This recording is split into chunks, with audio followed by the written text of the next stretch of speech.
All right. Sorry about that. Welcome to Las Vegas, Nevada.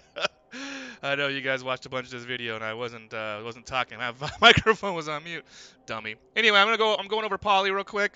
This is never mind. This is my BC2 team that we made the all-time winningest BC2 team. BC2 human team. They're on the Hall of Records right now until somebody surpasses them, which will hopefully be a while. This is the reason this team kept playing because of Pauly. He got 4 MVPs in 44 matches, which is really poor. 50 passes, 2 catches. He scored 3 touchdowns himself, which isn't very much considering how much SPP he's got. He's thrown 30 blocks, caused 2 injuries, 360 yards passing. That's awesome. Um, so this is the guy. This is the guy that kept the BC2 team together. Really, he was the reason that we keep playing this team.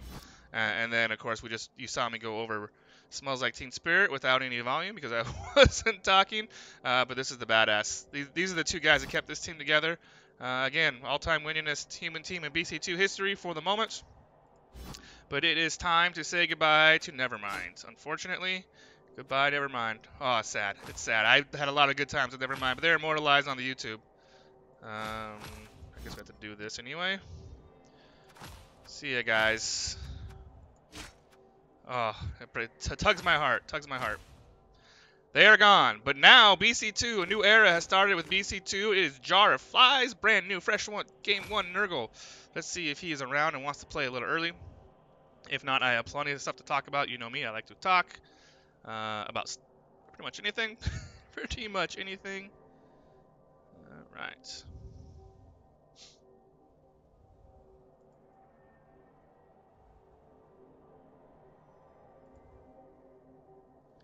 Why is it stream offline? This is really strange. I'm going to restart this.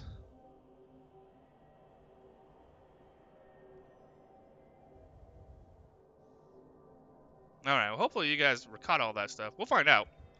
My OBS said I was streaming, and my dashboard said I was streaming, but then it says I wasn't streaming, so that was very strange. Anyway, we just said goodbye to Nevermind. Immortalized in BC2 history. I'm sure that Ilgoth and the team, the admin team, will want to have some kind of tribute, put them in the Hall of Champions, whatever. They're not putting them in the Hall of Champions. They only got 1 point in all dwarf, but man, that was a pretty successful human team. Loved it, loved it.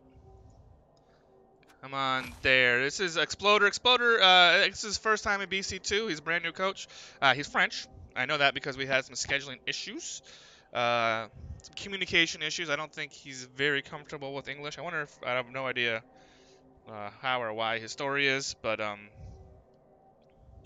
supposed to be playing about 5 minutes, so he might not even be on the computer right now. Played successful game of early Nurgle last night in Goblin.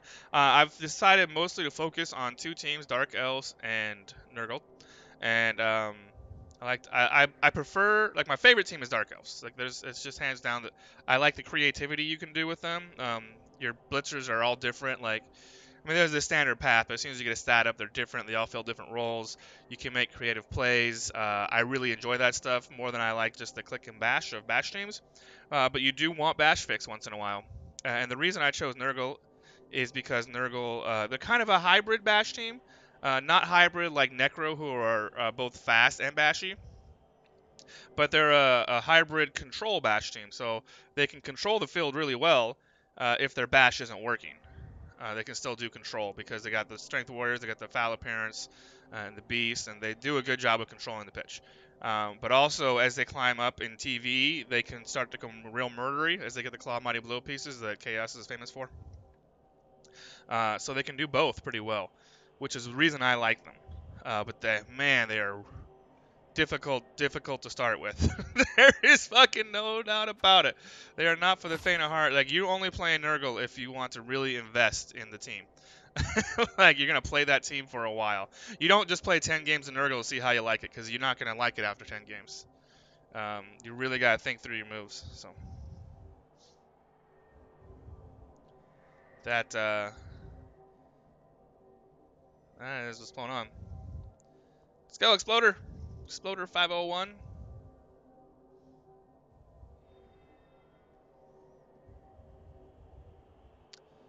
The worst part is I can't, like, the invite's out, so I can't go through and look at other stuff while I'm waiting for him to accept this invitation. This is also his first game in BC2. I don't know if it's his first game ever as in a league, so maybe he doesn't know this little fucking tiny floating ball is the invite. When I first played in a league play, I was like, how the fuck do I get invites out? Like, how do I accept an invite? Because this thing is not intuitive. This little tiny thing. Like, there should be a window that pops up or something. This little floaty ball in the corner can be hard to fucking recognize. And if you're doing other stuff, like, it's not like super bright. It's dim. No, it's not a good plan. Let's see what he decided to start with. 4 blitzers, 1 catcher, 1 thrower, 1 ogre. I like to start, you know me, I like to start with 2 catchers. It's exactly 1,000 TV. But a lot of people only like to start with 1 catcher. Some people start with no catchers. My theory is that if you're going to be humans, speed is what makes humans good. There's only 2 teams faster than humans, Skaven and Wood Elves. So I like to have those fast guys on the pitch. He decided to go with 1. I have no way of bringing this guy down. He needs pals. He is strength 2, fortunately. So I can engineer 3 dies against him. Pretty easy, even with my Pestigore, because Pestigore blitzes at strength 4, so 1 assist will give me 3 die against him, and I'm going to need that for POWs, as you saw in the game last night. Against, that's CCL, against Spells Like Victory, against them old drunks, which is a great game. That game's on YouTube also. As on the channel. I need to create a new playlist for them, I think. That is Clan. That is WCW. They are, I think they're done, actually. Yeah, I think they're done. So after that season's up, I'm going to go ahead and delete these guys.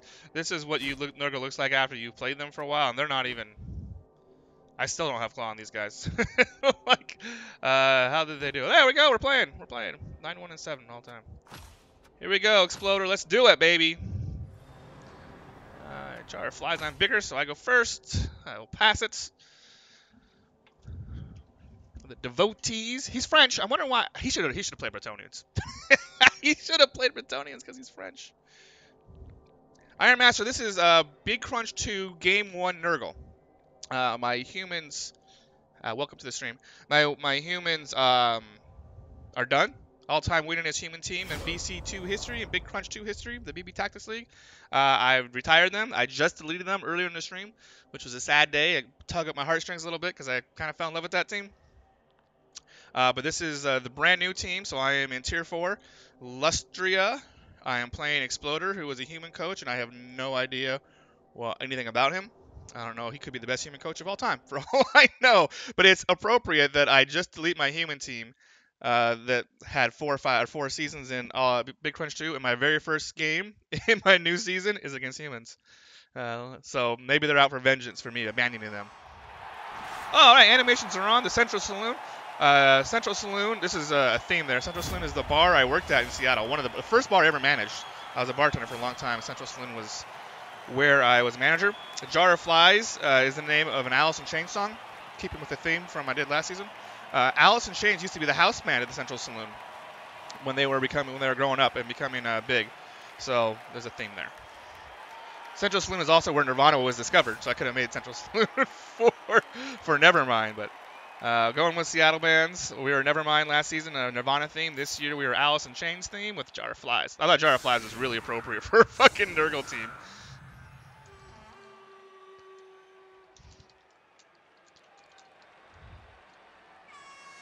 Welcome to Big Crunch 2, brother. He decided to go on defense first. I do not like that. I would rather go on defense first as Nurgle. In most cases, I like to go on defense first with Nurgle. Most bash teams want to do an offense first because they want to cause damage, especially with fresh Nurgle. Before I have Claw Mighty Blow, I essentially don't really care for going on offense first. I might as well just sit on back. Nurgle are pretty good at defense as long as you're on point on your positioning. So let's see here. Looks like the fame is even. We both have this. We both rolled 8s. We both rolled double 4s, and there was a double for the weather. Wow, look at that. 3 doubles in a row. Sweltering Heat is likely to hurt me more than it's hurt him, because if I lose a warrior, it's a much bigger deal than him losing a blitzer, because he's got 4 blitzers. I do 3 warrior starts with 3 rerolls. I don't like running the 4 warrior 2 rerolls. So do you Mighty Blow first on the Pestigore or block? That is a great question, Iron Master. It depends, A, on how comfortable you are on playing without block. B, it depends on how many rerolls you have. And C, it depends on what kind of league you're in. And I know this is a very common question among newer Nurgle coaches. So I kind of want to get into it. I'll definitely go over it when I do the Nurgle in depth. On this particular team, I will likely go block first, because in your first season, in an Eternal League, you're not really in a hurry to level, right? Like, the reason you go Mighty Blow first is you're trying to get a killer right away. You're like, I need a fucking killer. I need somebody to hurt guys. But in an Eternal League, you don't really need a killer right away, because you're not expected to win the first season anyway. All you need to do is promote. So for this particular Pestigore, I will likely go block first, because the reliability is more important to me in the Eternal League than I don't need a killer right away, because I can just play control for a while. I'm not in a big hurry. I'm not in a hurry to get that killer that everybody else feels is so important. He can go block and then Mighty Blow, and I'll be just fine. What I'm going to do here is I'm going to put this guy over here. What I would like to do is get 2 die on the Ogre, and then 3 die with this fucking beast on this lineman. So I guess I can go here. And then maybe I'll blitz up here. He's pretty far forward enough for me to come and get hits. The problem is if I go up there and hit him, then I also have to protect that guy who goes up and does the hitting.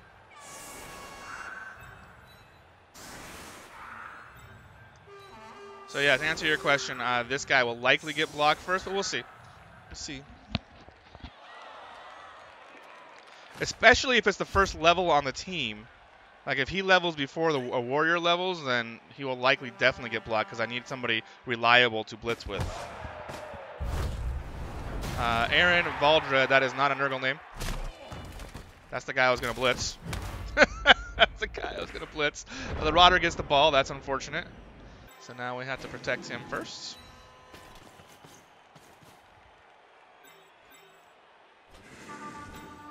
He is going to hand the ball off to this guy to don't follow. They're all, I only name, like, Rodders are just named groupies. They will be eventually all replaced with trophies, hopefully. Hopefully they'll be replaced with trophies. The only guys that, these are all, so they're not all the most common Alice in Chains songs, but they're off of the Jar of Flies album. And as I continue to make guys, I'll have new names for them. All right. We want to hit, I want to 3-die this guy, and I want to 2-die that guy. So, let's do that. Let's start here. Swing on this. He's just going to push him out of the way. That I don't like. You need to stay. I do need you to hit him and hurt him and knock him down. That's perfect.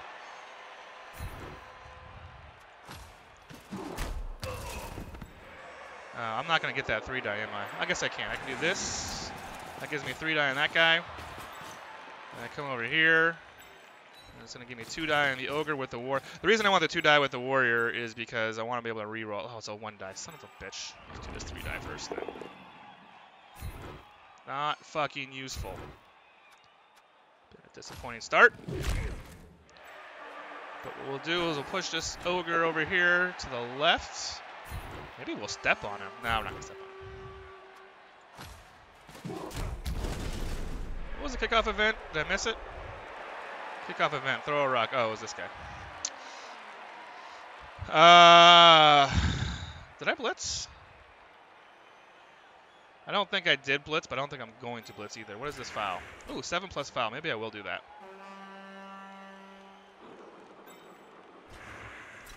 The problem with the 7+ foul is it kind of puts me in a bad spot. Because this guy, he's got access to me with these dudes. He's kind of got access to me over here, too. I'm going to put this guy here. I'm going to go here. He can get around me, but I don't think he can actually get to me. I mean, I can do the count. I don't think I need to. He can blitz this guy and get in there.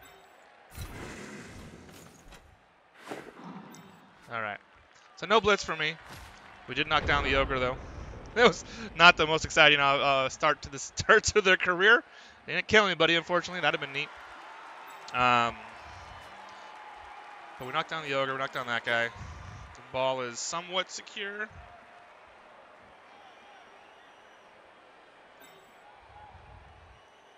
The goal, of course, is to get touchdowns on Nurgle Warriors. That is always the goal. But you can really only do that if you safely remove like half of his team, or he's backed away from you, or you're on a breakaway. Like if you have three guys down here all by themselves, and you can go ahead and do it if you have a reroll. Try and hand it to a Nurgle Warrior. Or if you've removed a bunch of guys and you're like middle of the field and he's getting away from you or just doesn't have enough people to pressure you, then you can do it. Like you saw me do it last night. It's greedy. It's a 75% chance with reroll. But it is, if you're building a Nurgle team, the way to do it is all you got to do is get block on these guys, and they'll start to level themselves after that. So it's really important you score touchdowns on them. And then you want to keep scoring touchdowns on them as you can, but after you get your Nurgle Warriors block, you can start focusing on your Pestigors. Pestigors will score naturally. They'll level naturally because there's times where you just can't hand off, right? Like he's your AG3 guy, you have to hang on to it, he's going to score. So I don't really focus on leveling these guys. I always try to get at least block on these guys. And then I try to get one mighty blow after that, if I can, before I start worrying about Pestigors.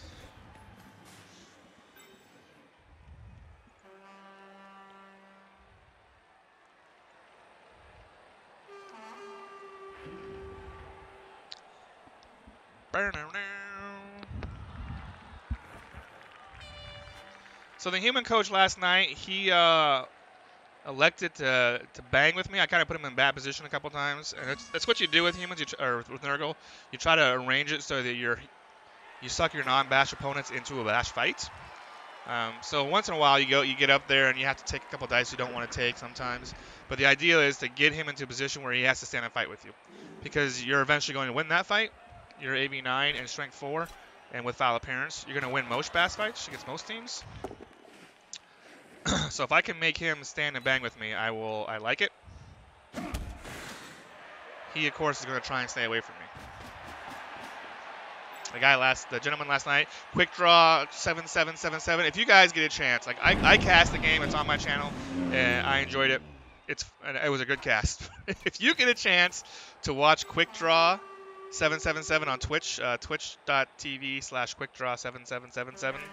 I guess he plays Final Fantasy 2, and that's what he's known for. But he streamed the game last night. He is super entertaining, dude. Like, I laughed the entire time, and very knowledgeable. Like, he knew the game really well, which and he was a good cast, man. Get a chance to watch that. Go check out Quick Draw's stream. When he plays Blood Bowl, it's fun. He goes, I'm gonna check the Bible. I'm gonna check the Nuffle Bible, and he goes to this thing. It's like, oh, I had a 4 and a 2 and a 3, so I'm due for a good die. It's fucking hilarious. And at the end, he's like, I know it's gambler fallacy. Don't tell me that shit. I already know. So, yeah, I don't care. It's funny. I want my beast right in here. Either that, or, I mean, I kind of want to foul that ogre, but I don't really want to go down just yet. What I might do is stick my warriors like right into here. Say, come get me. I think I'm going to do that. I'm going to push the fight. You're not going to run away from me, bud. You're not going to run away from me. I definitely don't want to be right next to that guy, though. So what I'm going to do is I'm going to...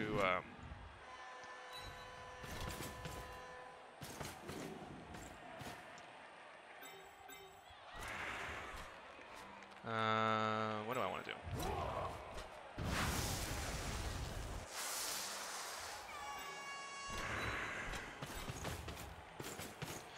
I don't want to be next to that because he's got block and I don't. So if he could just stand up and punch me, that is not ideal. Because the red die is actually pretty scary at that point. I guess you can go there. That's fine. You can go there. just going to start beefing our way down the pitch, I think. I'm going to do this before I move the beasts. That I like. The reason I did that, because I want to put the beast right there.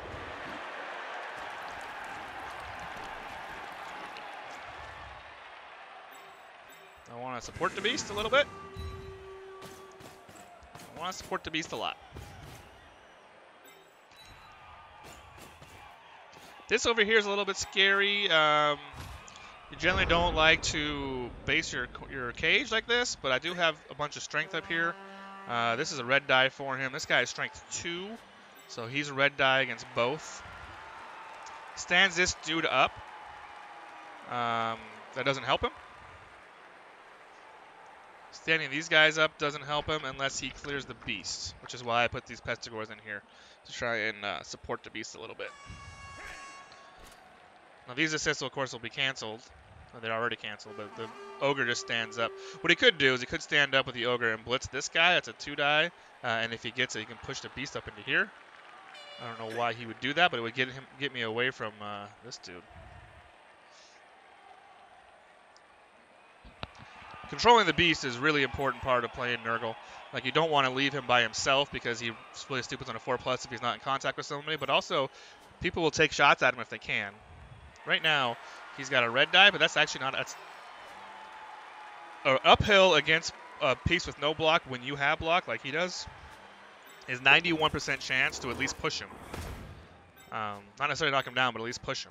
You only have a 9% failure rate, which is the skull on the second roll. So it's not as scary as people make it out to be. What I'm probably going to do is I'm probably going to try and pound right through here and connect back to my beast. But I want to move up at the same time. I don't even know if we'll even stand this guy up, to be honest. It probably depends on what happens over here. This is what you're trying to do with Nurgle, especially against Strength 3 teams without guard. You really want to make them make tough decisions. 1 dies against AV9. Like, he needs to knock these guys down or he's going to take a lot of blocks next turn. And eventually those blocks will break through, man. It takes a while. Like last night when I played, I didn't make any remove. I had 1 KO in the first half, or 2 KOs in the first half, and they both came back. But in the second half, I got 3 Kazs or 4 Kazs. Like they eventually come. I also hit him 53 times. So if he moves that guy there, it's still an uphill.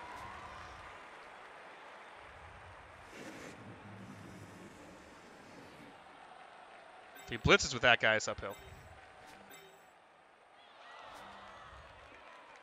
Like, he needs to remove 1 or 2 of these guys, or this guy. What he should do is what he could do is go here and 2-die this guy. If he does it from here, no, it's not 2-die. Well, he could assist him, right? He can move this guy in right here, come through and 2-die this guy. It'll push the beast up here, away from his support, especially if he knocks him down. And then he might be able to do a 1-die. So now he's doing 1-dies without block. This is what you're... I mean, it sucks that he succeeded, but you want him to roll these kind of dice. You want to put him in uncomfortable positions. I was going to attack my Rodder. Just try and get away. All right. Now I think we can cause some pain next turn.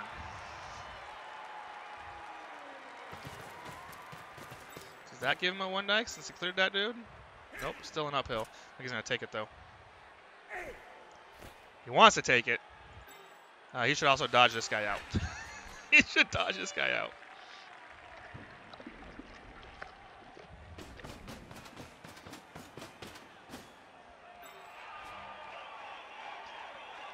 Do a GFI for some reason. I was trying to get over there for 1-die on this guy. Oh, foul appearance does a thing. Foul appearance, baby. You almost never want to re-roll a foul appearance into a 1-die because if that 1-die is a skull, you're fucked.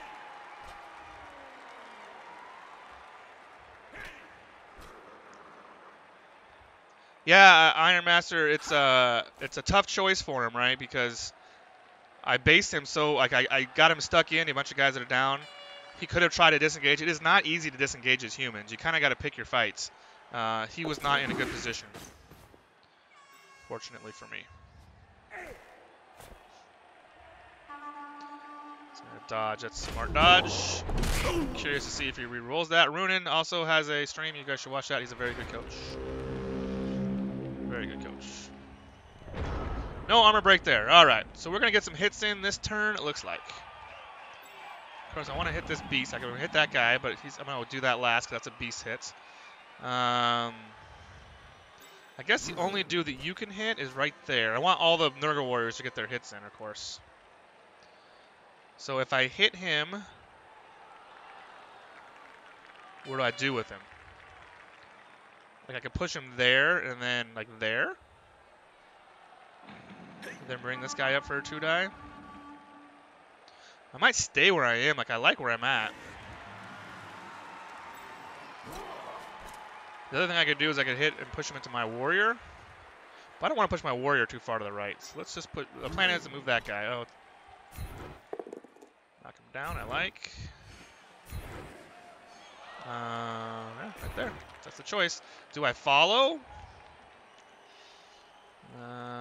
No, I don't follow because there's more guys over here I have to worry about.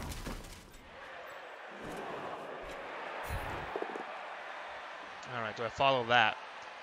If I follow that, I gotta move everybody up. I think I do follow that because I'm not technically part of the cage corner. The reason I have to follow it up is because then he'll be surrounded by these guys. Stun is good. And I could also move this cage up. Like move that guy up and then blitz with the ball carrier for a 3-die on this guy. Problem is I don't want my ball carrier here or here. I don't want him next to these dudes. Okay. I might just leave my ball carrier where he's at, actually. I'm not. It's only turn 3. I gotta think about what I want to do with my cage.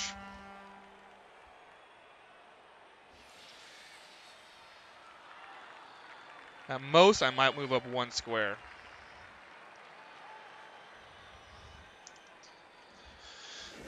Um, 4, 5. Oh, I could blitz the ogre too. That'd be funny. If I clear this guy with the beast, I could blitz that ogre. Stand this guy up. Use the ball carrier to blitz the ogre. The other thing I could do. I mean, I can get this whole cage right through here right now, right? How far can you get? Yeah, I don't like that. I don't know what I want to do with my cage right now, but I know I gotta support that guy. Let's bring you over here. Stand you up. I don't want the clear. I don't want the ogre to be somehow cleared. 1, 2, 3, 4, 5, 6. I'll put him here, and then I can move this guy. I don't even need to. All right, let's do this. Do this first in case of catastrophe. All right, nothing.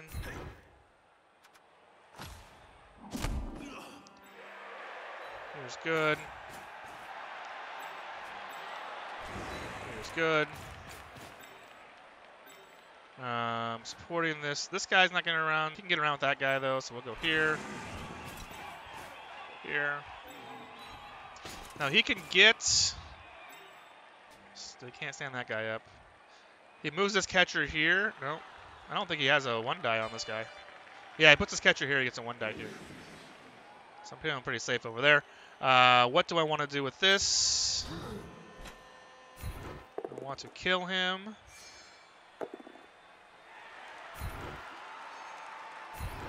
I want to follow up.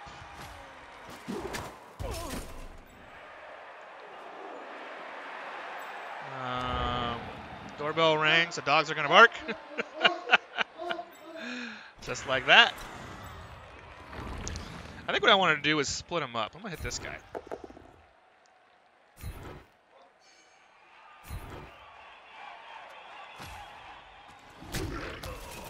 Still no damage. That's unfortunate.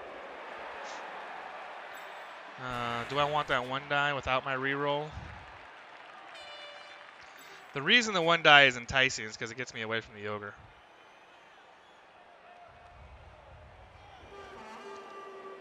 Right now, it also helps support the fucking beast. If I get the push. Let's push. Just give it a shot. No, we're both going down. I take the armor break. Alright, groupie is stunned. No damage yet. That's another game. I'm asking. That's only 2 turns though. It's just, well, 3 turns. It's too early to complain about armor breaks, but it's starting to feel like. I mean, you guys have all played this game. You know, at a certain point, you're like, man, I'm starting to get saucy. I want those armor breaks. I don't know why they're not happening. They're not. You're not. I'm not mad yet, but I'm on the precipice. Iron Master. That's a big word. Precipice. Might have to look that one up. It means I'm on the edge. I'm only making fun of you, Iron Master, because you're the only one talking in strats. Even though there's other people watching.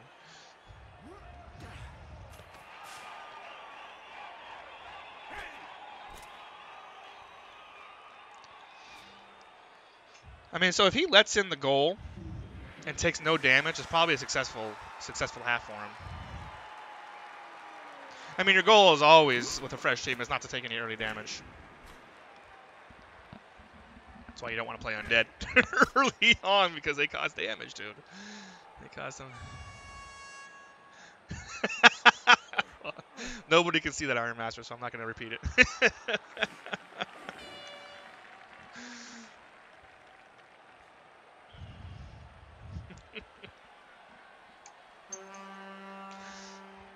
Oh, fucking package is delivered.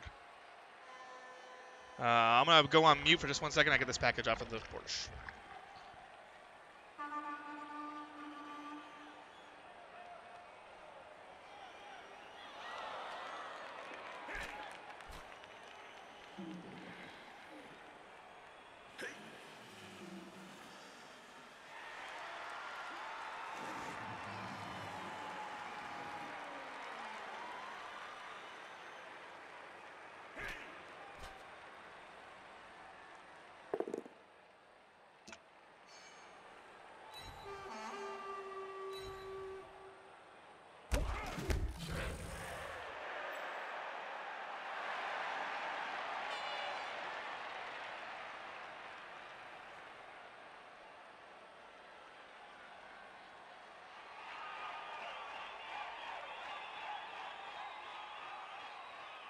Alright, I'm back. One neat thing about playing a regen team is that you can walk away when it's not your turn, because you have no Apo decisions, right? You have no decisions to make on your end. Unless you have like stand firm or sidestep. Or wrestle, I guess.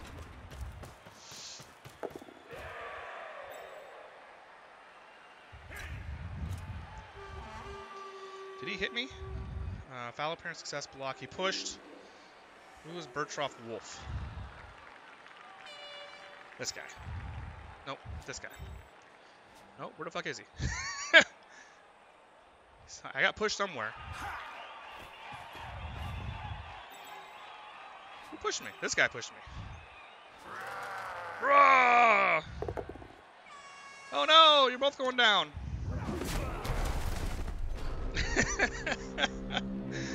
Oh man, I've been there, brother. I have been there. All right, what do we got?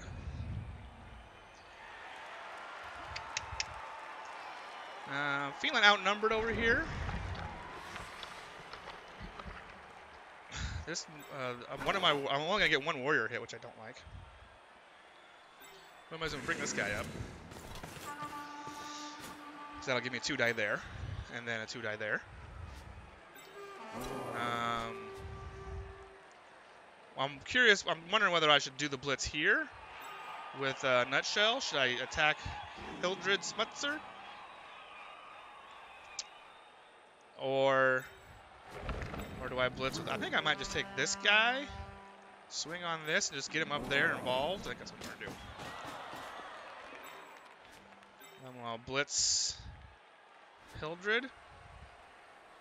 and then hopefully move the beast up.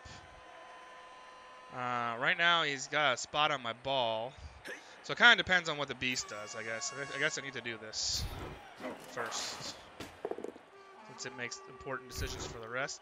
I'm going to get my groupie away from the ogre. I'm going to put him there.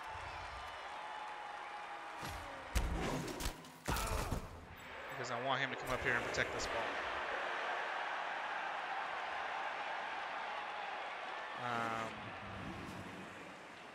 Which I think I'm going to move up at least one square.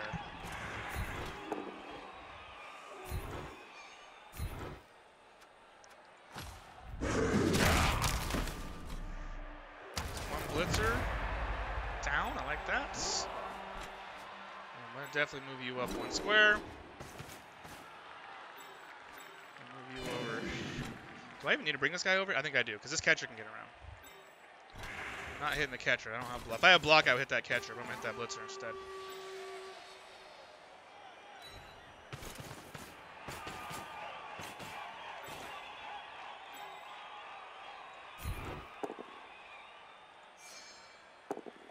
Chewing through those rerolls. Definitely don't like that. Down goes Rotten Apple. Not a successful turn there for Rotten Apple. All right. I don't know if he got a shot at me with the ball. I mean, Rotten Apple taking that dub skull was really unfortunate.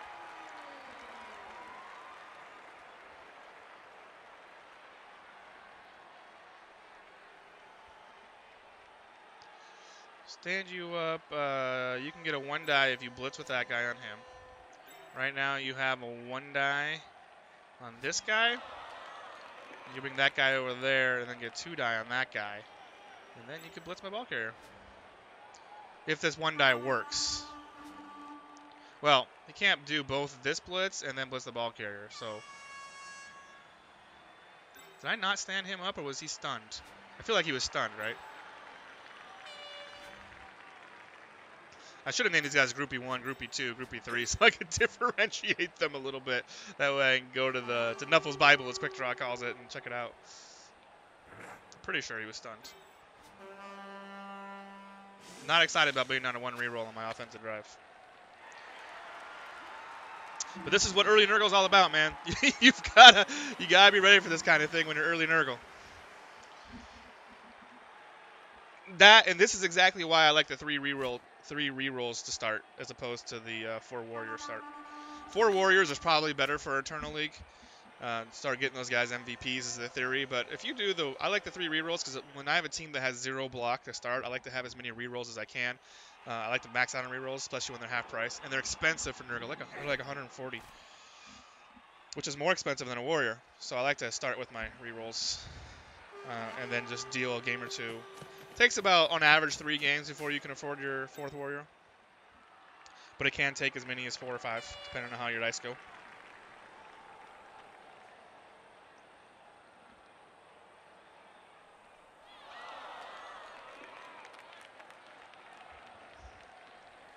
You can tell Exploder is trying to figure out how to deal with this gift. Like I said, where me, I put this guy here.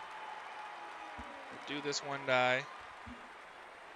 What you could even do is you could put this guy here, and this guy here, and then this is a 2 die. And then this would be a 2 die. And then all it would take would be a dodge out to get, if they both knock down, dodge out here. Oh, maybe he's listening. Are you listening, Exploder? 2 die on swing on this.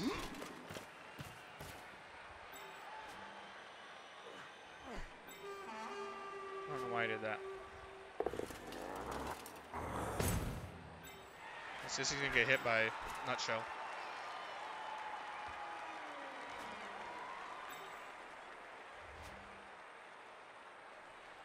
So no excuses is safe. That's still a red die from him. Oh, it's a 1 die from the strength too? Oh, because this guy. Alright. Knocks down swing on this. Gives him 2 die with this. Now, that dub skull put me in a bad spot. Rotten Apple, you put me in a bad spot, buddy. None of this would be possible if you hadn't gotten that dub skull.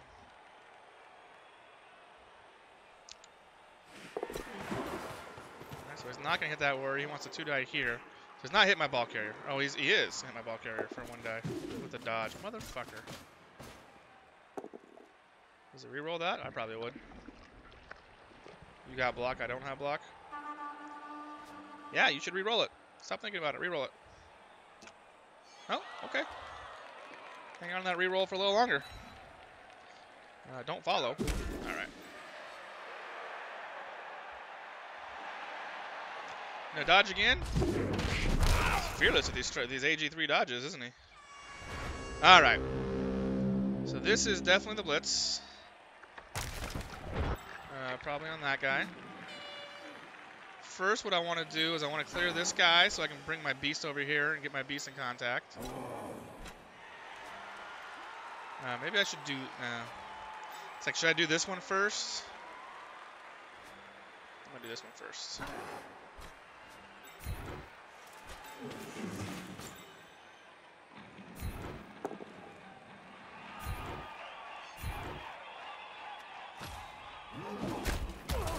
So I want to see if my beast gets in here.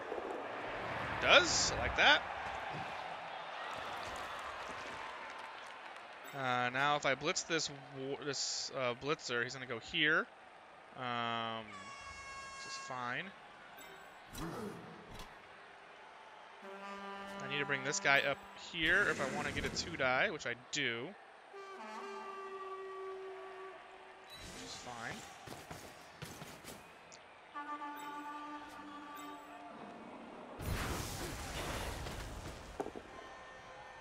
Just the push, which I'm not super excited about, but it's going to have to be what it is. We're going to follow. I bring this guy over there, I can get another 2-die, but I'm worried about exposing my ball to do if I do that. Kind of depends on what happens with this guy, actually.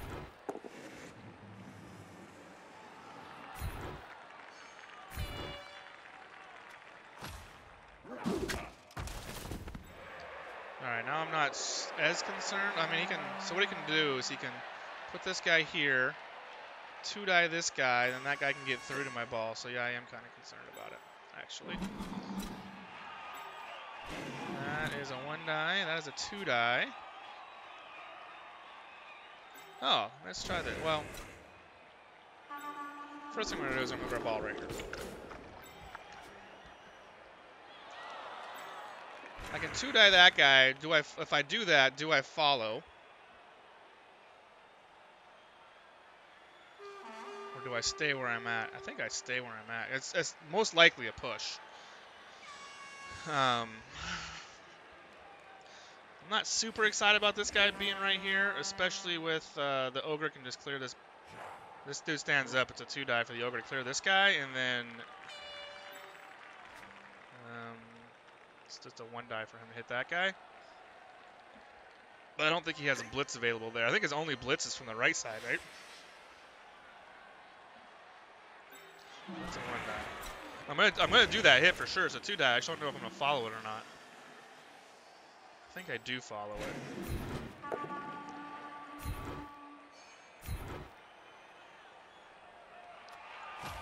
I'm feeling like I don't have no support over here. All right.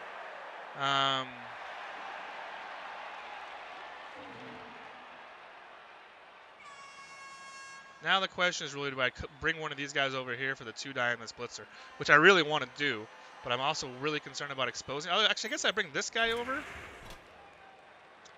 It would be a 4+ dodge for him to hit me, so that's not really that great. What I could do is bring this guy back here, so even if he hits me, it's a red die, unless he does this also. That's what we're going to do. This guy being in contact with the cage is really concerning me. So I'm going to take some extraordinary measures to get him out of the way. I'm going to put him right here. I'm going to stay. Ah, an armor breaks. Come on, where are they at? I would say next turn I want to move forward. I've kind of got him split up. It's a 6+ dodge into a red die because of this dude. This is a 5+ dodge, I think. Nope, it's still 6.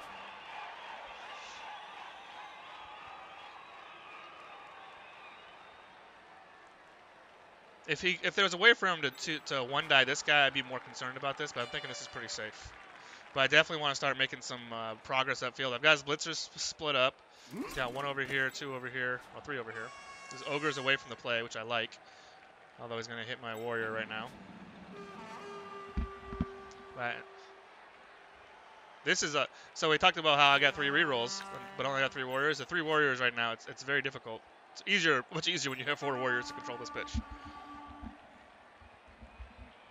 I'm in... Oh, it's not even 5-on-1. It's 0-51. I spelled your name wrong, Exploder. Let's fix that in the stream right now. There you go.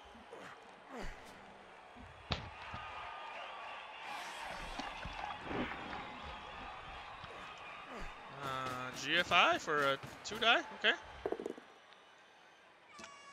that's gonna move that guy out of the way. I mean, you're not getting my ball carrier now.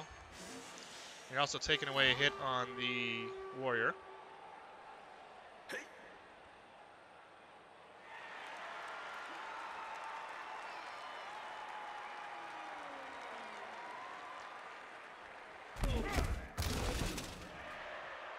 That guy can get up and base me now, if he so chooses. Problem with getting him and basing me is that you're just getting 2-died back unless you also bring one of these guys in.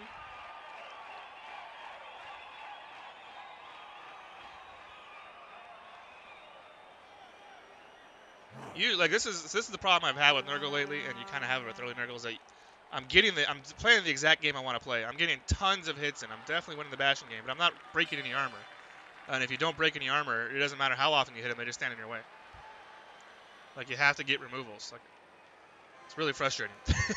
And it's part of the reason you kind of want to bench, so you can maybe foul some guys and get some stuns and some armor breaks. This guy, if he stands up, he needs a dodge, because otherwise I'll stand this guy up and 2-die him, surf him. If he doesn't stand him up, I'll stand this guy up, hit that guy, and hit that guy.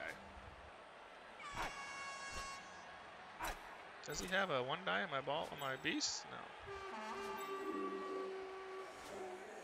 That guy clearly just stood up.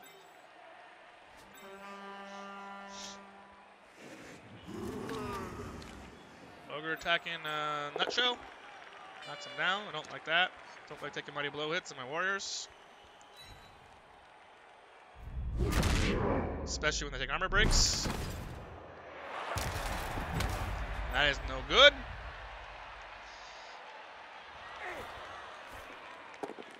Oh my god, he 1-died. 1-died me. That motherfucker. This is a really good turn for him.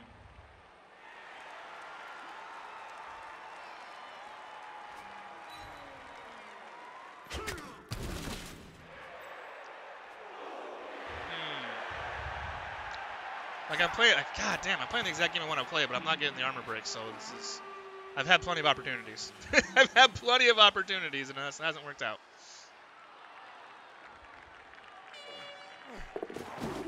Another fucking dodge. You can tell things are going well for him because he hasn't used a reroll yet. So you know things are moving along just fine as far as he's concerned.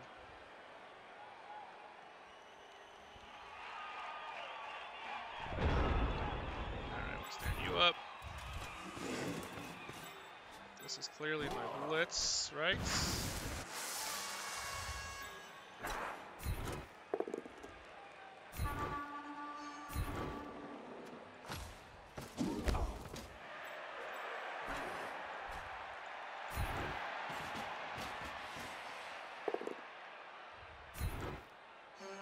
I feel like I need to start pushing forward.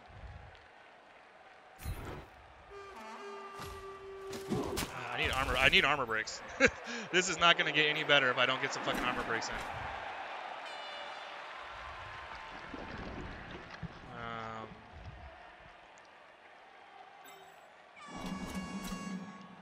Do I just move forward 1?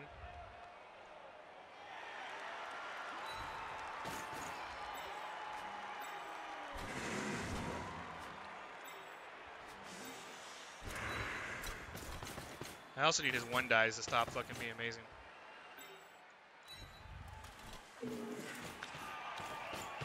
Alright, I mean, without armor breaks, this is becoming really tough. Oh, fuck, that's no good. I could do this.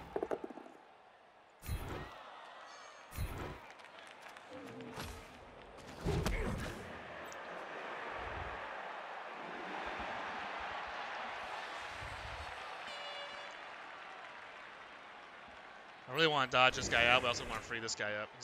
He's gonna be basing my ball carrier next turn. And I have to 2, 4, 6, 8. I'm letting be forward at least one more. I want to be forward 3 more though.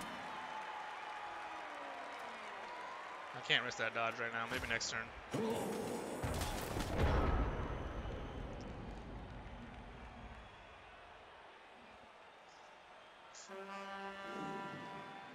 Need fucking armor breaks.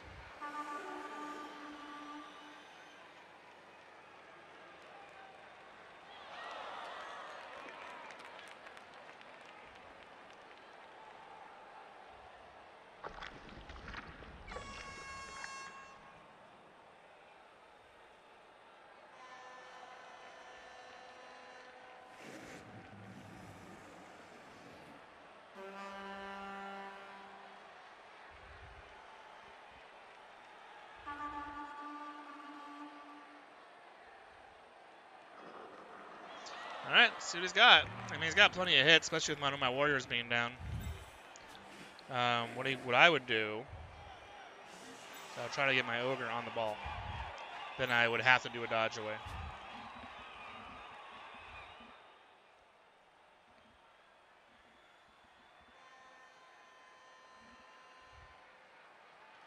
And the one dies have been fucking smoking for him.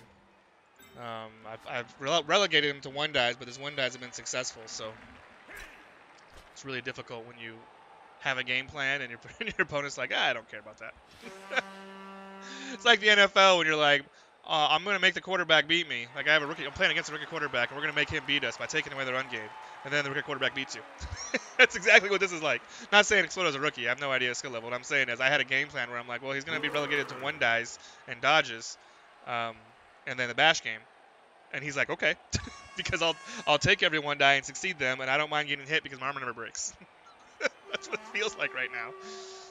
And I've had a bunch of games in a row like this in Nurgle. But this is what early Nurgle is about. Before you get Mighty Blow, he is going to go ahead and hit me with the Ogre and base my ball carrier with Butt Boucher.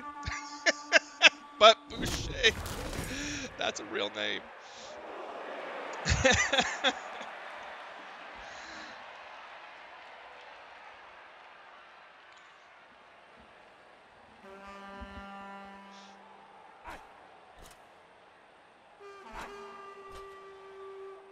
I had an Ogre in a CCL run, and I just let a lot of CCL teams, I just let the random name generator, and clearly that's what he did, because this is a random name, Butt Boucher.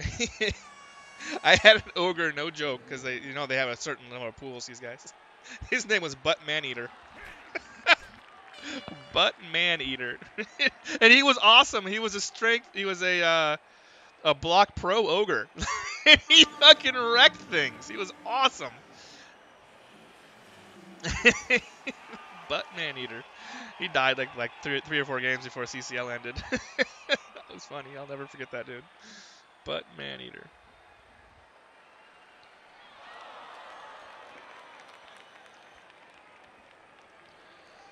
And he's really thought this turn through, hasn't he?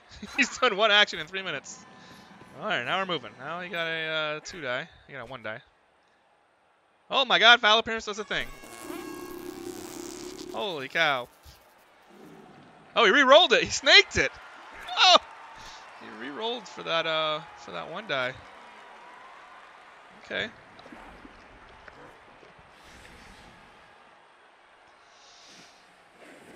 Oh, he's happy right there. All right. The beast is not in contact with anybody, so I can't really hit anybody with him. What I can do here is I can hit this guy. I can 2 die that guy. That's probably this. I should probably do that 2 die first. You're gonna stand up, but you're not gonna do anything. If I could get a body on this, and I could 2 die this ogre with Nutshell. which is something I kind of want to do. I need to move forward this round. That's helpful.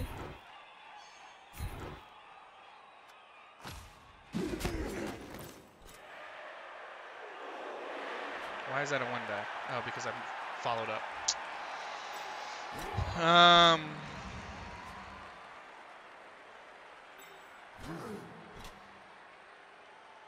That beast is just going to stay there. I'm not going to fucking activate him. He's just going to grab those 3 guys.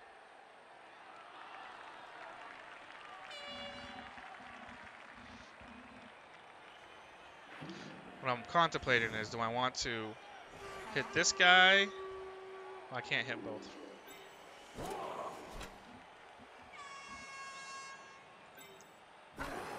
That is the most logical target there. Please, God, get an armor break.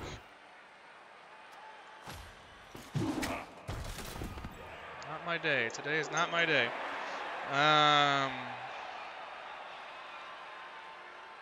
Right now, that's a 4. I could bring...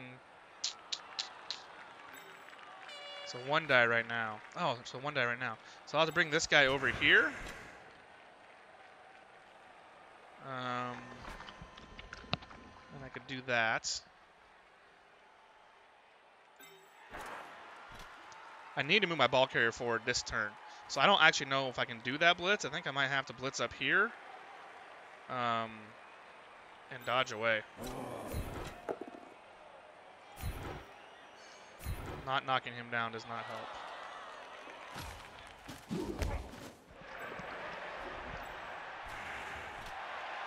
One, two, three, 4.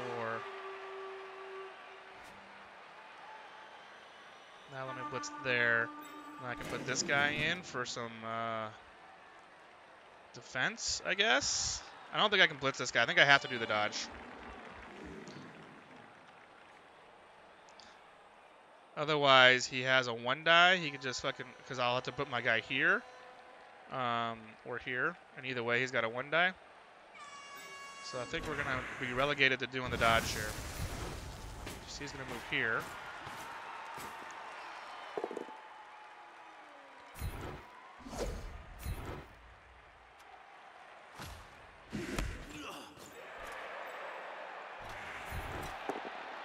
Oh, no. This has not gone well.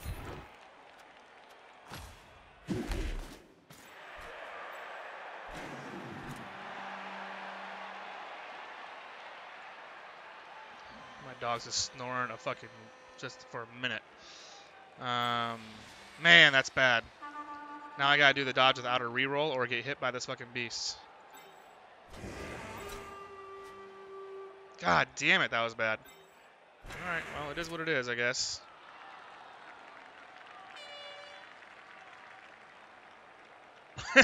This has not gone well. I think I have to do the dodge first. I have to do the dodge first because if it fails, the ball's going to be in here, and I need this guy to be around it. Yeah. I got away. Now what? Anybody have any ideas about now what? I think I can go right here.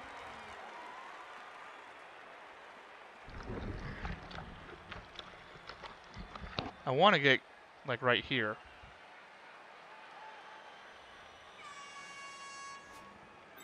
One, two. So I put the guy right. If I put him right here. 1, 2, 3, 4, 5, 6, 7, 8, 9.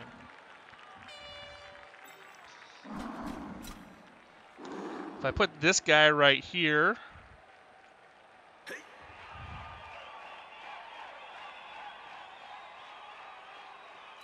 Yeah, I'm going to have to put him there. It's either that or put him up here and expose him.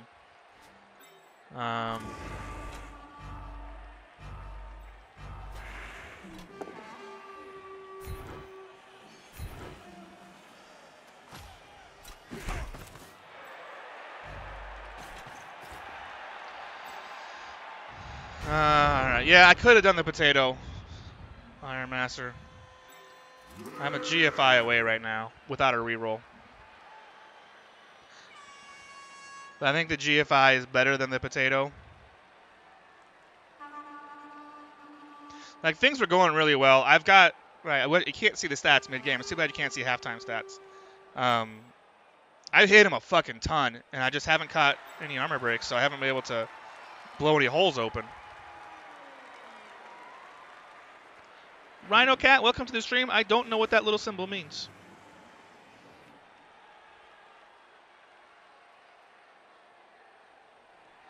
It's a heart with a bracket and an approximation sign.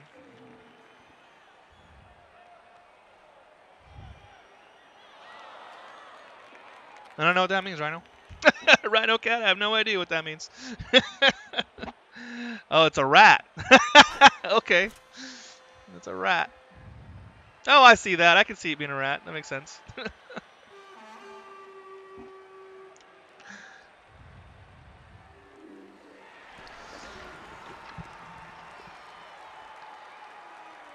He has a 1 die on the ball if he wants to do a 3+ dodge.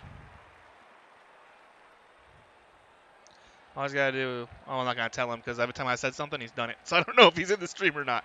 But I know what I would... There is a 1 die there.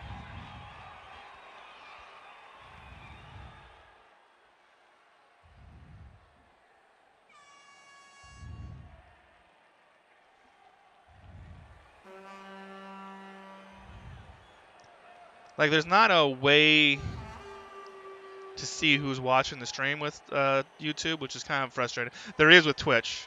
I don't prefer Twitch. I know everybody's on Twitch, but I like just YouTube because I don't want to have to fucking upload videos and whatever. YouTube's fine. I'm not trying to become rich or anything.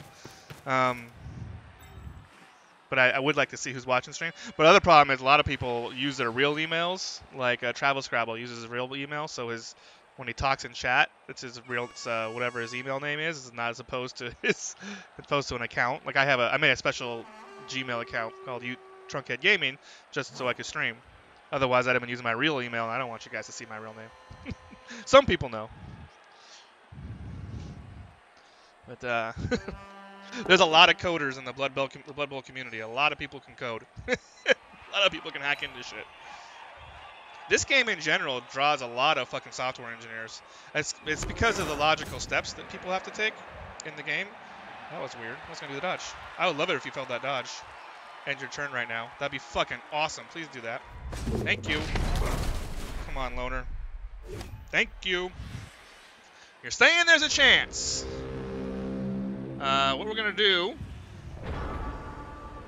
is we're just going to blow a hole right here. I'm going to bring this guy forward, so I should cancel that assist, so this is a 3 die. I just need you to move.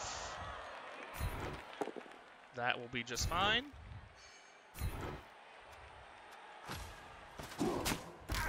Now I could, for sure, surf one of these guys. But I am for sure not going to.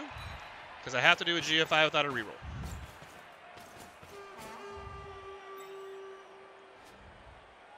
Yeah, if he stood this guy up, he could have dodged this guy out and then got a 1 die right here. Come on, no tripwire.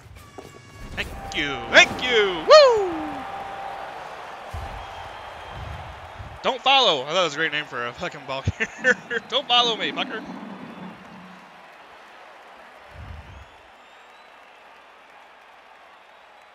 Oh, I should change my blitzers. Can I change my blitzers after you make the team? Or my cheerleaders? I don't ever have animations, so I never really notice them, but I kind of like the orc cheerleaders. I think they're great. And I know everybody hates them. Holy cow, look at the heat. 1, 2. Here's the good thing about this. The good thing about this is these 5 guys are all guaranteed to come back for the next turn. Whereas none of his guys are guaranteed to come back.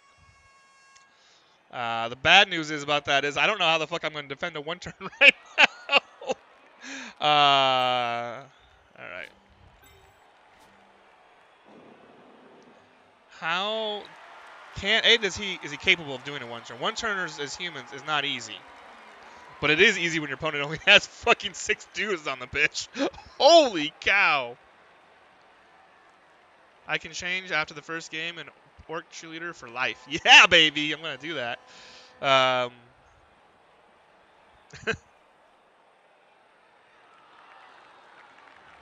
Yeah, man, this heat.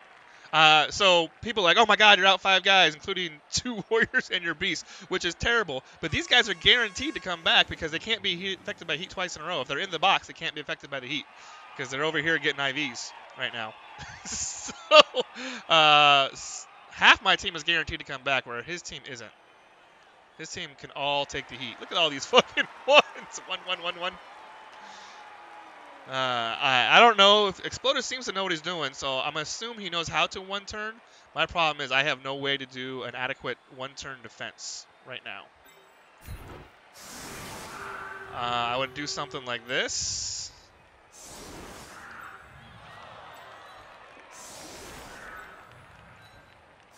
I think I have to do this in the event that he can 1-turn.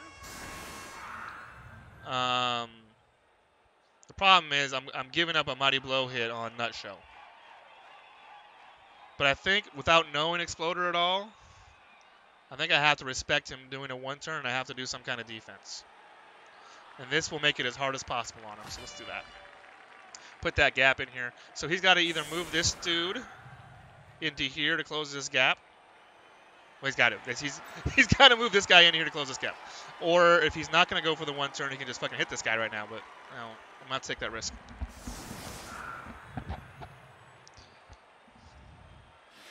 My buddy Horny Cricket says you should never assume your opponent's skill level. I'm usually a pretty good judge of my opponent's skill level, judging by A, how they build their team, and B, some of the plays they make. And you can usually tell. Some coaches can both make good build decisions and skill decisions and not know how to 1-turn. I don't know with him. He's made wise plays except for one that I didn't like, that ogre dodge, the very last ogre dodge. Everything else has been good, and his team build is okay. So I'm going to assume that he can make the 1-turn. But he's not setting up for it. So what he's doing is setting up for a riot. Or, for an extra turn.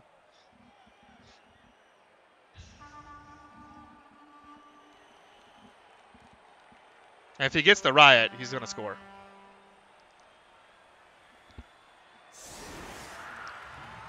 Unless he doesn't catch it in the stink.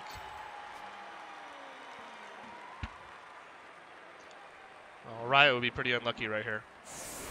But that's smart. If you don't, if you're a newer coach or you're not comfortable 1-turning, you should always do something like this. This is really smart on his part. Set up for the riot. You never know, man. It happens. I've seen riots. Fucking people pull out riots to save a game. It happens.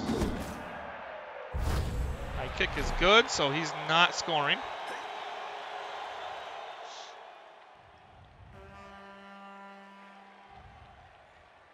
So to do the 1-turner as humans, you need 3 pushes. It's not easy. But also, with this gap here, you actually need a 4th push because you have to fill this gap. Or remove this guy. You can maybe remove this guy. This guy's usually a strength 5 and or stand firm guy. He needs to be as immovable as you can make him if you want to do this particular defense. This isn't very immovable. He could clearly block this guy and then hit him, but he's the best I have right now, considering I only have 5 guys on the pitch, or 6 guys. Math is tricky. The worst thing I could have done is put them right next to each other, because then it's an easy push. Put them right next to each other and picket fence. That is the worst 1-turn defense you can do. Although against humans it's not so bad, because humans, it's hard for them to get through picket fence, because they're AG3. But it's not hard for them when there is no picket fence, because you only have 3 dudes back there. Only thing left for you to do is hit this ogre and throw a pass. That's all you got. Hit this warrior. I wonder if he can get... So he's 5, 6, 7, 8. Nope, he can't. If this guy had been moved, he could have gotten 3 die. Apparently he doesn't need it. Come on, Nutshell. I took a risk. I need you to pay off this risk. All right. I mean, I guess he could foul him. I don't know if that's a bad idea if I were him. Your foul would be right here. It would be, so it's a 10. It's a 10. 9, 8, 7, 6. He can get a 6+ foul. He must be watching. He fucking Exploder, if you're watching, that is poor sportsmanship.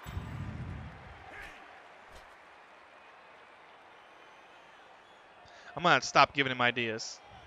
I'm going to stop predicting what he's going to do, even though that makes for better streaming. Because every time I've said something, he's done it.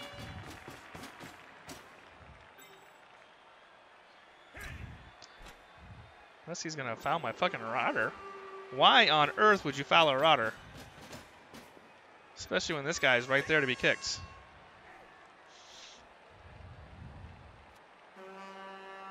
I mean, now it's a... I don't know about this.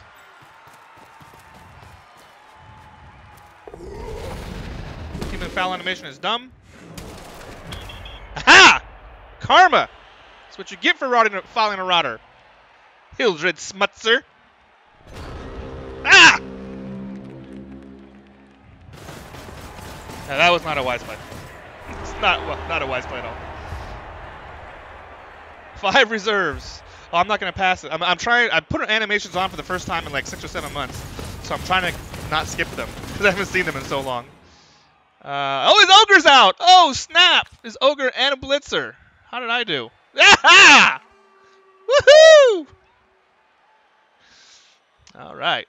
What we can do now, since he can't control the pitch, the line of scrimmage, is we can just fucking put our tough guys up there and say, come get me. That's exactly what we're going to do. Well, we do have to respect his speed because he is fast, fast, fast.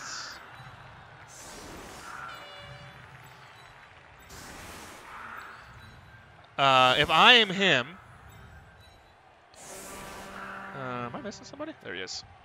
If I'm him, what I'm going to do is I am going to try and score as fast as possible. And the reason I'm doing that is because I want to get these 2 back.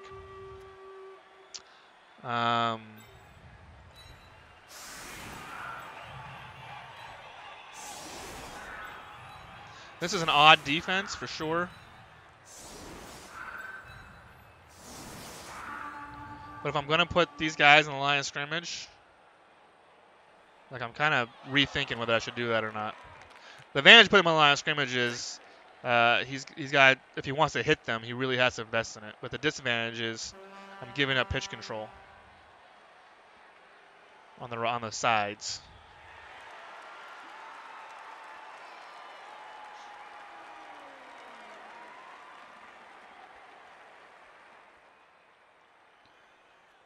Why did I turn them back on? Oh, I just haven't seen them in a long time, Iron Master. I go through phases. Sometimes I like them, sometimes I don't. The animations we're talking about. Sometimes I'm just impatient. But right now, when I'm trying to slow my game down and think my moves through more clearly, I like to have the animations on because it makes if I force myself to watch them, then it slows my game down. Whereas if they're not on, the game goes fast. And plus, they're kind of cool, and they're in the game, so you can watch them. I don't mind having them on. Sometimes they're just frustrating to me. The reason I took them off is because when they first made a change before LE, there was a bug where the screen would be black for a long time after a certain animation, and you'd have to escape it, and every once in a while they still get stuck. But the benefit that I like right now is that it slows my game down. Which, when I'm not playing well, when you're not playing well, it behooves you to take more times during your turn. And so if you have the animations, you just naturally slow your brain down because you're pausing in between the action to watch those animations, as long as you don't skip them. If you find yourself hitting escape all the time and the screen keeps coming up because you're trying to skip the animations, then just fucking turn them off. But I'm doing it to force myself to think more clearly.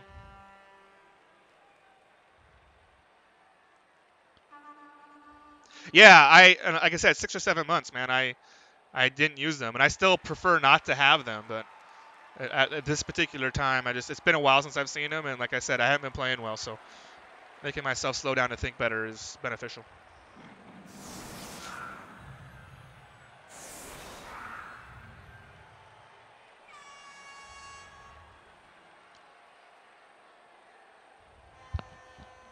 But you'll see people in their streams, like I said, they're hitting. This screen will come up all the time because they're trying to skip the animations and they're jamming that escape key. I'm just like, just fucking turn them off.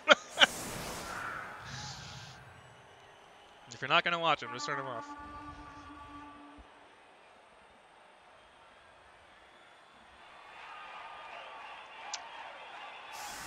So he's being very aggressive this setup, and he's completely avoiding my line, which is what I was kind of hoping he would do, so I'm not gonna get hit. But if he gets this ball over here, it's going to be hard for me to get over there. 1, 2, 3, 4. Ah! Hate it when that happens. Oh, it's a good kick, though. That's going to make it hard for him to get there. He's going to get a quick snap. So what I was trying to do is, like, I can go over here and GFI. And this guy can get there. Clearly, he wants to go this way. His catch is over here, and both blitzers are over here. Isn't that 4 blitzers? Well, all 3 of them are over here. Yeah. So he's going to go hard right. Where his catcher is right now is in 3 stink. So this is a 6+ catch. I don't know if he realizes that.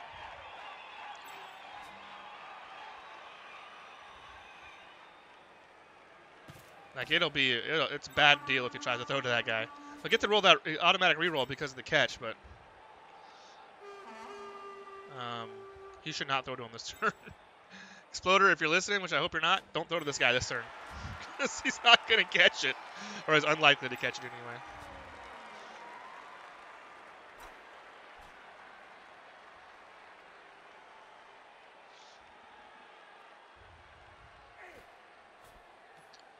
Nurgle defense with 3 warriors and no skills. Let's see how we do, baby. I did okay last night against humans. When I play humans, when I'm on the other side of this match, I love this matchup for humans. I fucking take advantage of it all day long. But I also don't get into this scrum like he got into.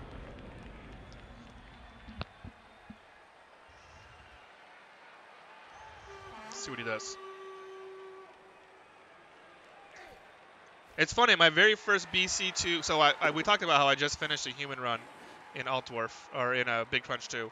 And I made it in the all-time winningest human coach in Big Punch 2 history. I'm going to say that every single time. My very first game as humans was against Nurgle. Weirdly. And now my very first Nurgle game is against humans. I think it's great. There goes a reroll. There goes a reroll. Alright. Can I surf one of these guys? I want to surf one of these dudes. I don't know how I can do it. I don't think I can. I have to get a guy over here.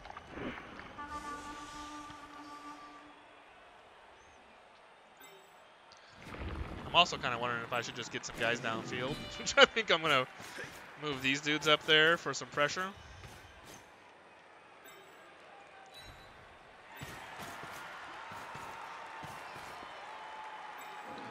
I want my beast to go right there.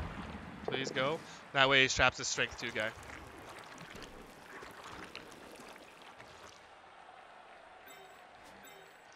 And I'm probably going to blitz this dude. Or this guy. Either way, I need to make sure he can't get by me.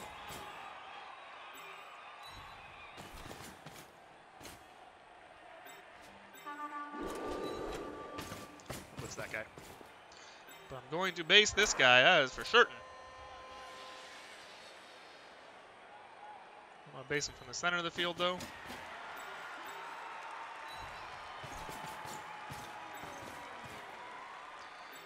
What do we do with this cat?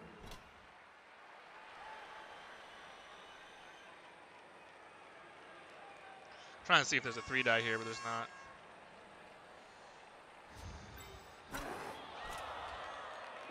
I think what I'll do is I'm going to move him right when I move, swing on this right to where no excuses is. After this blitz is over. Armor breaks, baby! Come on, give it to me! Ah, son of a bitch.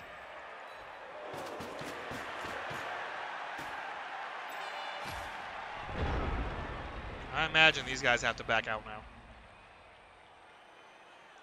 Like this was kind of a weird play. Like he had no reason. I mean, what he wanted to do was throw it to this guy, having him hand it to this guy, and then this guy runs down with a sideline cage from the blitzers. That was his plan. The problem was this guy doesn't have catch, which you saw what he 1-9'd it. But this guy was in 3 stinks, so he was a 6+ catch anyway. I don't think he realized what that stink was doing to him. One dies the beasts. And to be honest, stink does catch a lot of people off guard. It catches me off guard all the time. If I'm not paying close enough attention, I'm like, I'm gonna throw it. Oh shit, that's a 6+, which is exactly what that was.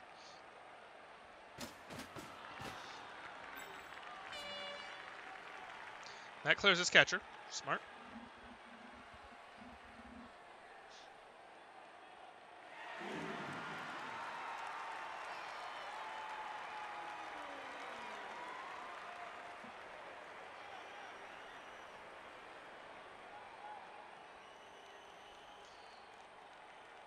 So if you're looking for a quick game, do not play Exploder. He really thinks his turn's through. Which is smart. It's smart. You really, like, there's a school of thought out there that you should spend your first minute not moving anything. Spend your first minute in a 4-minute league like this. Spend the whole first minute just thinking about what you want to do before you do it. And then don't make any movements until the 3-minute mark hits. And to be frank, that's a smart way to play. It really is.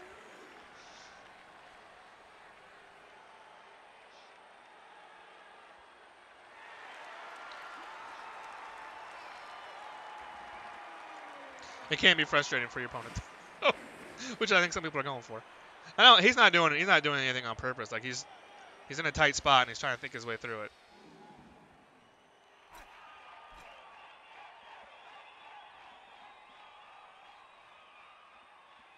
Another benefit to being called to naming my team the Jar of Flies is there was actually a fly icon for Nurgle, which I thought was great. When I was originally going to call them Death and Taxes, and I had actually submitted them as Death and Taxes, and then I had an epiphany. It's like, well, my first Big Crunch 2 team was named after Nirvana album, the very first Nirvana album. Never mind. I'm like, I'm going to stick with that team, and I'm going to go with Alice in Chains, which is my favorite Seattle band. I grew up in Seattle. And so I'm like, I'm calling them Jar of Flies. And I'm like, oh, wait, that's perfect because I'm pretty sure there's a fly icon for Nurgle. Sure shit there was. I was like, man, this is just, oh, it's so good. I'm excited about it. I've been excited to get this team underway, man. Really excited. That is a reroll, sir. You can't let that, because otherwise I'm going to go get the ball. You can't just take it. Oh, you took it. You gutsy. I guess a GFI for me to get an attempt on the ball, right? Did I take an armor break? Son of a bitch. Alright. I didn't want to take an armor break. I didn't want to. Alright. I want to see if I can remove this guy. Can. Well, not remove him, but I'm pushing him out of the way because I'm going to see if I can pick up the ball. It's a potato. And it's unlikely. It's a GFI plus a 3+ pickup, but whatever. I'm excited about it. I'm going to move you forward. You're going to knock that guy down. That is perfect. Still no fucking armor breaks. God damn, these armor breaks are killing me, kid.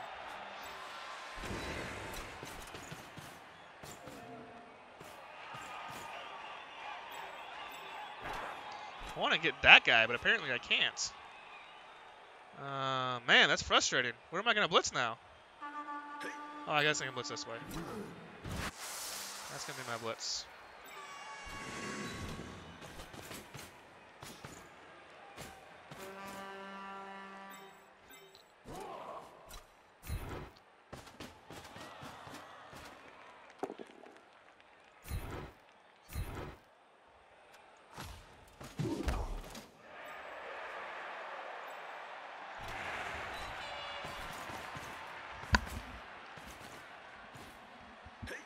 Now, I had to respect him making this dodge.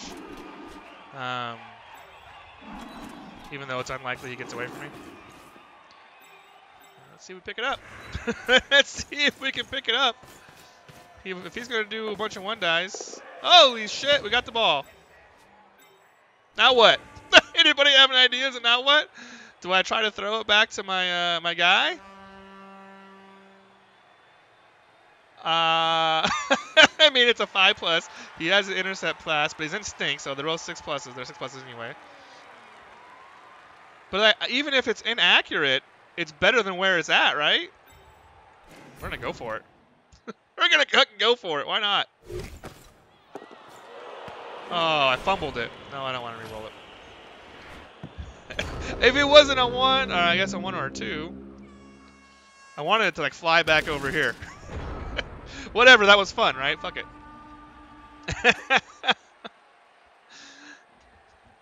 I mean, he had an easy 2+ to hit this guy. He had an easy 2+. So he was like 75% chance to get knocked down anyway. So might as well do the whole Mary play. And it's still not in a good spot. It's in a tackle zone. He's got to clear this dude. Now he pretty much has to blitz. He has to put this guy here, and he's got to blitz without block. So it's not a 75% chance. It's whatever it is without block. Because he wants to pick it up with the sure hands. Oh, he's going to 1-die. God, him and his 1-dies are just on fire. Ah, that's what you get for 1-dying all day long. Ah! Ha-ha! That's what you get.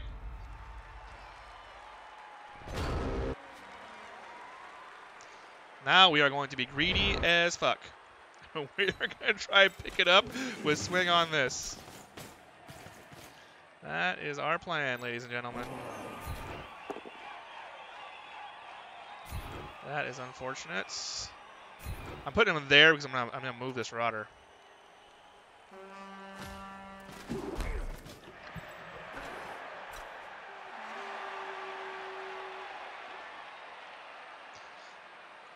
I could also just pick it up with the Pestigore.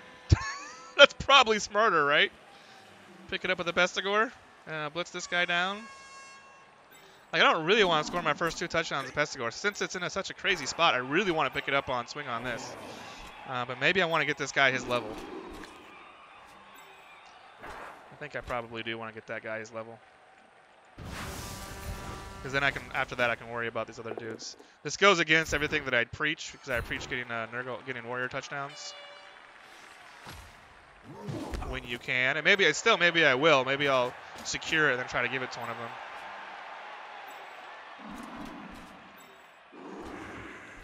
This guy's stunned, so he's not anything to worry about.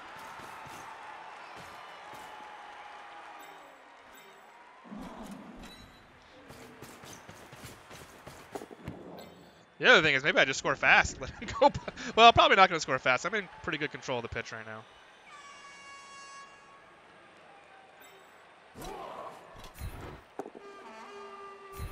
Come on, no excuses. Give me a fucking armor break. Please, God. Finally! Nice. Fucking SPP on a warrior is exactly what I fucking needed. Look at SPP on a fucking beast, too? Are we breaking through right now, ladies and gentlemen? Nope.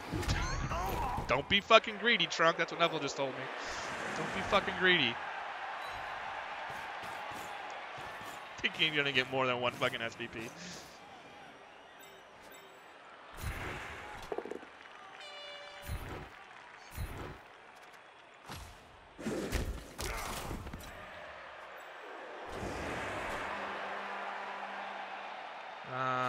He doesn't have a 1-die. He doesn't have much options right now. We're just being honest. I think I'll probably just score on Don't Follow. Then he can get blocked. Although I really should score on a fucking warrior. I'm gonna score on a warrior. I don't give a fuck.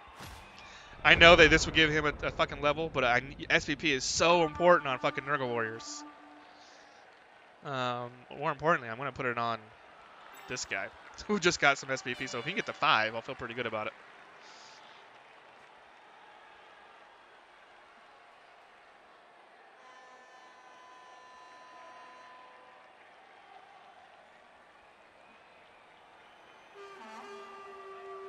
I think he's looking around right now going, I don't have a lot of good options.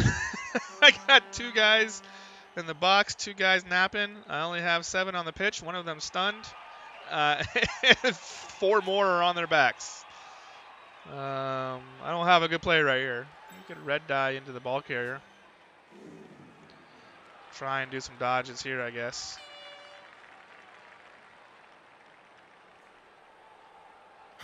And strength too. Yeah, he's getting out of the way. Nope. Should have left that guy on the ground, kid. He's stuck. He is stuck. I don't want you to stand him up because I do want to score on no excuses.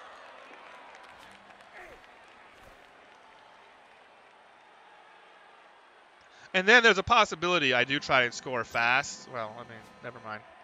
It's going to take him 3 turns to get there. And I have to get him the ball, which might take a turn or 2. So maybe I won't score fast.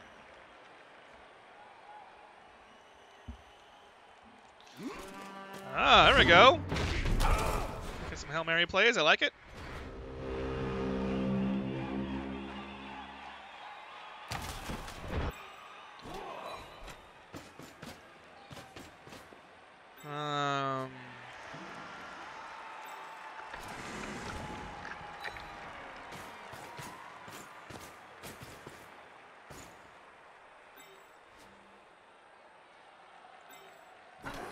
I think that. Oh, that's not GFI.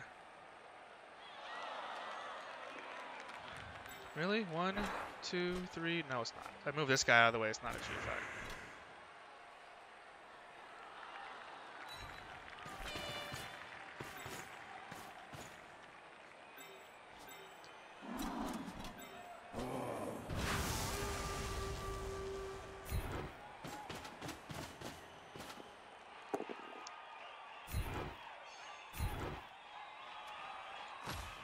I'm staying here because I want to make sure this guy's marked.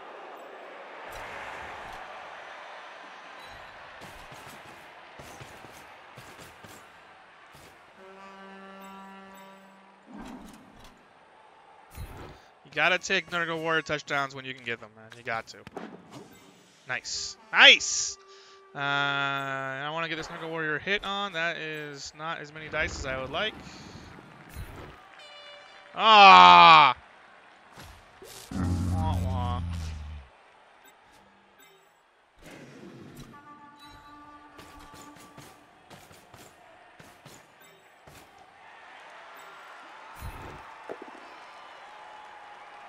That means this fucking catcher's gonna fucking zoom away from me. God damn it.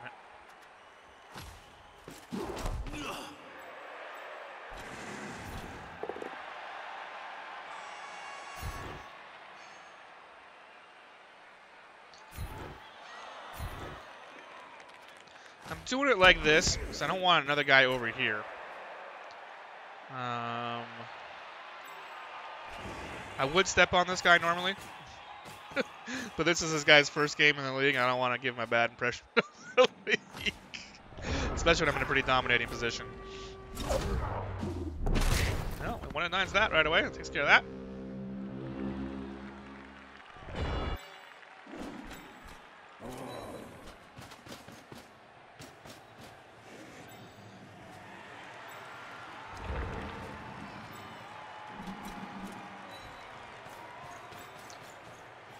Probably only need 3 guys over here now.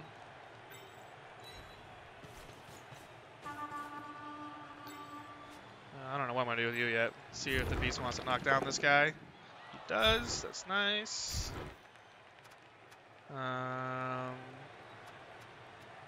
Guess it doesn't matter. I'll stay.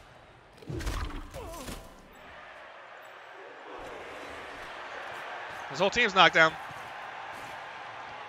I guess what I'll do is mark this guy. And then mark this guy. Like so.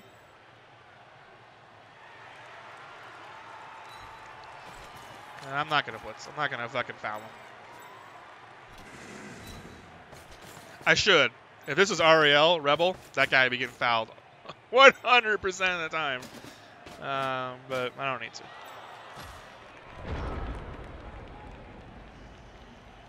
He's going to pass. And this game is over. It's going to be a 2-0 win for Jar of Flies with a Nurgle Warrior touchdown. I am excited about that. He will be at 5 SPP. No excuses, baby. Dig it. Oh, I didn't give him the GG. Son of a bitch. Oh, well.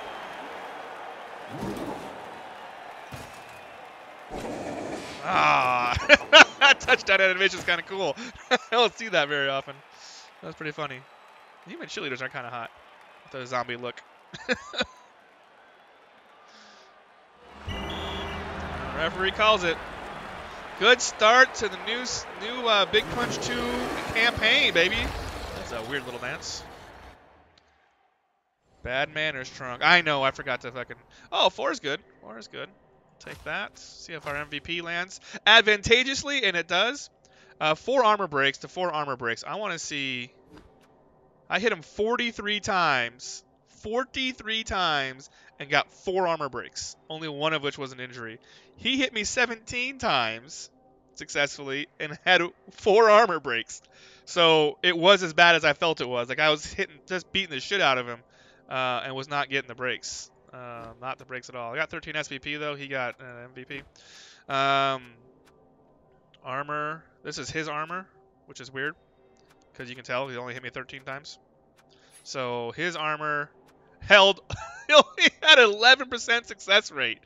God damn, against AV8. That is amazing. Holy cow. And only 20%, I mean, out of those breaks. That's crazy. That is fucking crazy. How'd I do? Going forwards went good. Dodges only did 1. It was good. Catch was good. That was pretty good. I passed. That pass didn't work. God damn it. Really stupid. The beast was in good shape today.